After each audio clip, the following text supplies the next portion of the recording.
ಶ್ರೀ ಗುರುಚರಿತ್ರೆ 52ನೇ ಅಧ್ಯಾಯ. ಹರಿ ಓಂ ಶ್ರೀ ಗುರುಭ್ಯೋ ನಮಃ. ನಾಮಧಾರಕನೇ, ಶ್ರೀ ಗುರುಗಳು ಶ್ರೀಶೈಲಕ್ಕೆ ಹೊರಡುವಾಗ ಅಲ್ಲಿಯ ಭಕ್ತಜನರು ಬಹಳ ಕಳವಳಕ್ಕೀಡಾಗಿದ್ದರು. ತಮ್ಮನ್ನು ಪರದೇಶಿಗಳನ್ನಾಗಿ ಮಾಡಿ ಹೋಗಬಾರದೆಂದು ಅವರು ಗುರುಗಳಿಗೆ ಪರಿಪರಿಯಿಂದ ಪ್ರಾರ್ಥಿಸಿದ್ದರು.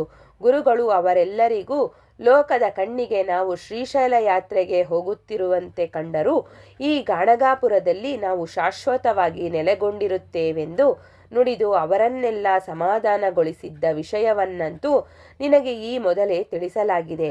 ಗುರುಗಳಿದ್ದಾಗ ಗಾಣಗಾಪುರವು ವೈಕುಂಠದಂತೆ ಶೋಭಿಸುತ್ತಿತ್ತು. ಈಗ ಅದು ತಾಯಿಯಿಲ್ಲದ ಮಗುವಾಗಿ, ದೇವರಿಲ್ಲದ ಗುಡಿಯಾಗಿ, ಗಂಡನಿಲ್ಲದ ನಾರಿಯಂತೆ ಕಳಹೀನವೆನಿಸುತ್ತಿತ್ತು. ಶ್ರೀಶೈಲ ತಲುಪಿದ ದಿವಸ ಗುರುಗಳು ಪಾತಾಳಗಂಗೆಯಲ್ಲಿ ಸಾಗಿದರು. ನಂತರ ಅವರು ಅದೃಶ್ಯರಾದ ವಿಷಯವನ್ನು ನಿನಗೆ ಈ ಮೊದಲೇ ತಿಳಿಸಲಾಗಿದೆ ಎಂದು ಸಿದ್ಧಮುನಿಯು ನಾಮಧಾರಕನಿಗೆ ಮುಖ್ಯ ವಿಷಯಗಳನ್ನು ಮತ್ತೊಮ್ಮೆ ನೆನಪಿಸಿದರೆಂಬಲ್ಲಿಗೆ ಸಾರರೂಪ ಶ್ರೀ ಗುರುಚರಿತ್ರೆಯ 52ನೇ ಅಧ್ಯಾಯವು ಮುಕ್ತಾಯವಾಯಿತು.